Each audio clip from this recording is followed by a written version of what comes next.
కుటుంబ శాంతి. సిద్ధు చాలా మంచి వ్యక్తి. అతను తన తల్లి లక్ష్మమ్మను ఎంతో గౌరవించేవాడు. సిద్ధు సంతోషంగా ఉండాలని, బాధ్యతగా ఉండాలని లక్ష్మమ్మ కోరుకునేది. ఆమె ఒక మంచి సంబంధం చూసి సుగుణతో సిద్ధు పెళ్లి కుదుర్చుతుంది. సుగుణ ఇంటికి వచ్చింది. ఆమె చురుకైన అమ్మాయి. పెళ్లైన కొత్తలో అందరూ చాలా సంతోషంగా ఉన్నారు. సుగుణ లక్ష్మమ్మకు సహాయం చేస్తూ సిద్ధుతో ఉల్లాసంగా గడుపుతూ ఉండేది. మొదటి కొన్ని నెలలు ఆ ఇల్లు నవ్వులతో నిండిపోయింది. కొంతకాలం గడిచాక లక్ష్మమ్మకు తన ఇంట్లో క్రమశిక్షణ తగ్గిందన్న భావన కలిగింది. మనం మన పద్ధతులు పాటించాలి అని ఆమె నిర్ణయించుకుంది. సుగుణ త్వరగా లేవాలని, ఇంటి పనులు చేయాలని, ఎప్పుడూ చీరలే కట్టుకోవాలని కఠినమైన నియమాలు విధించడం మొదలుపెట్టింది. సుగుణకు ఈ కఠినమైన నియమాలు నచ్చలేదు. ఆమె తన వ్యక్తిత్వాన్ని గౌరవించాలని కోరుకుంది.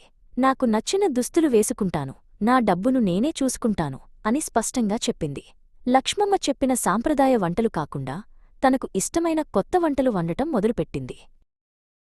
తల్లికి భార్యకు మధ్య నిత్యం జరిగే ఈ ఘర్షణ సిద్ధుకు తీవ్రమైన ఒత్తిడిని పెంచింది. అతను ఇంట్లో ప్రశాంతత కోల్పోయాడు. ఆఫీసులో చిన్న విషయాలకే చిరాకు పడేవాడు. రాత్రి తలనొప్పి వచ్చేది. ఇంటికి వెళ్లాలంటేనే భయపడే పరిస్థితి వచ్చింది.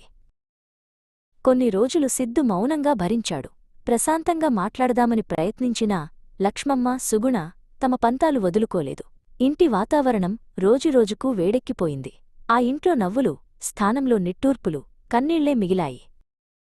ఒకరోజు ఉదయం సిద్ధు ఎవరికీ ఏమీ చెప్పకుండా వదిలిపెట్టి వెళ్ళిపోయాడు. చాలా రోజుల వరకు తిరిగి రాలేదు. లక్ష్మమ్మ, సుగుణ కంగారు పడ్డారు. ఇంటి పెద్దలు, బంధువులు వచ్చి వారిని తీవ్రంగా మందలించారు. మీ పోట్లాటలే వాడిని పారిపోయేలా చేశాయి అని అన్నారు.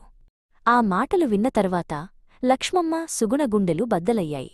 తమ మొండితనం వల్ల సిద్ధుపడిన బాధను ఇద్దరూ మొదటిసారి అర్థం చేసుకున్నారు. తాము ఎంత స్వార్థంగా ప్రవర్తించామో వారికి తెలిసివచ్చింది. ఇద్దరూ ఒకరినొకరు చూసుకుని బోరున ఏడ్చారు. తమకు సిద్ధు ఎంత ముఖ్యమో అప్పుడు తెలిసింది. ఆ తరువాత పెద్దలు సిద్ధుకు ఫోన్ చేసి ఇంట్లో జరిగిన మార్పును వివరించారు. లక్ష్మమ్మ, సుగుణ అతన్ని వెతికి ఇంటికి రమ్మని బతిమాలారు. సిద్ధు తిరిగొచ్చాడు. ఒక కుటుంబాన్ని నిలబెట్టాల్సింది ప్రేమ, నియమాలు కాదు. ఇంకోసారి ఇలాంటి పోరాటాలు జరిగితే నేను తప్పక వెళ్ళిపోతాను అని వారిద్దరికీ గట్టిగా హెచ్చరించాడు.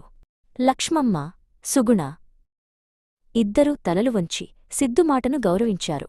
వారు ఒకరి అభిప్రాయాలను ఒకరు అర్థం చేసుకోవడం మొదలుపెట్టారు.